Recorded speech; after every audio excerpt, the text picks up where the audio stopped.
Bismillahirrahmanirrahim. Assalamualaikum warahmatullahi wabarakatuh. Selamat malam dan semoga kita semua selalu berada dalam lindungan Allah Subhanahu wa Ta'ala. Jadi pada kesempatan kali ini saya akan menjelaskan tentang klasifikasi dari teori arsitektur, yaitu pada ujian tengah semester mata kuliah teori arsitektur, prodi arsitektur, jurusan pendidikan teknik sipil dan perencanaan, Fakultas Teknik Universitas Negeri Makassar.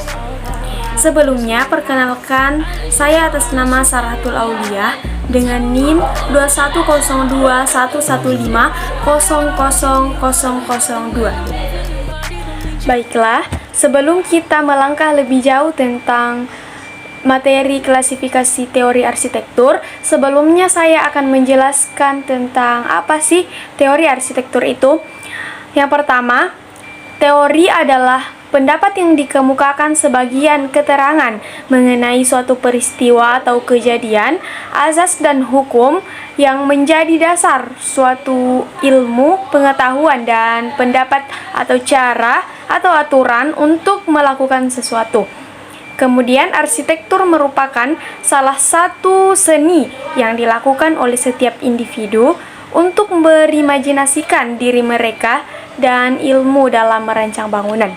Sehingga di sini dapat kita simpulkan bahwa teori arsitektur adalah pendapat yang dikemukakan sebagian keterangan mengenai suatu peristiwa atau kejadian yang menjadi dasar dari suatu seni yang dilakukan setiap individu untuk berimajinasikan diri mereka dan ilmu dalam merancang bangunan. Selanjutnya, klasifikasi arsitektur. Klasifikasi arsitektur terbagi atas 3. Yang pertama, teori in arsitektur atau teori dalam arsitektur. Yang kedua, teori of arsitektur atau teori dari arsitektur. Yang ketiga, teori about arsitektur atau teori tentang arsitektur. Yang pertama, teori in arsitektur atau teori dalam arsitektur.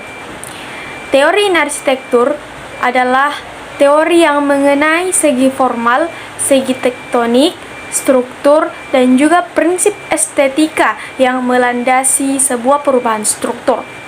Teori yang masuk ke dalam klasifikasi ini biasanya berwujud deskriptif, perspektif, atau superficial.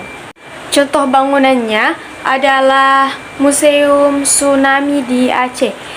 Museum tersebut dibuat menyerupai rumah panggung, dibuat agak tinggi agar dapat menjadi bangunan penolong atau tempat berlindung masyarakat jika suatu saat terjadi tsunami atau gempa. Selanjutnya, teori of arsitektur atau teori dari arsitektur. Teori of arsitektur ialah bagaimana cara arsitek untuk mengembangkan prinsip dan menerapkan ilmu pengetahuan tekniknya dan juga gambar dalam proses desain dan pembuatan bangunan. Contohnya adalah bangunan Taj Mahal yang berdiri sangat megah. Bangunan tersebut tidak lain dan tidak bukan berasal dari pemikiran arsitek terkenal yang mengolah pikirannya sedemikian rupa sehingga menghasilkan bangunan yang sangat megah. Selanjutnya, klasifikasi yang terakhir yaitu teori about arsitektur atau teori tentang arsitektur. Teori about arsitektur bertujuan untuk dapat menjelaskan arti dan pengaruh arsitek, memposisikan arsitek dalam konteks sosial budaya, dan juga menjelaskan bagaimana arsitek digunakan dan diterima dalam kalangan masyarakat. Berbicara tentang budaya, di sini saya mengambil contoh bangunan rumah adat Toraja yaitu Tongkonan yang merupakan bangunan yang memiliki seni arsitektur yang sangat tinggi. Bangunan tersebut disesuaikan dengan adat istiadat dan budaya masyarakat setempat. Jadi itulah tadi pemaparan materi tentang klasifikasi teori arsitektur. Jika Jika ada kesalahan kata, saya mohon maaf. Dan semoga pemaparan materi tadi dapat menambah wawasan dan ilmu pengetahuan kita semua.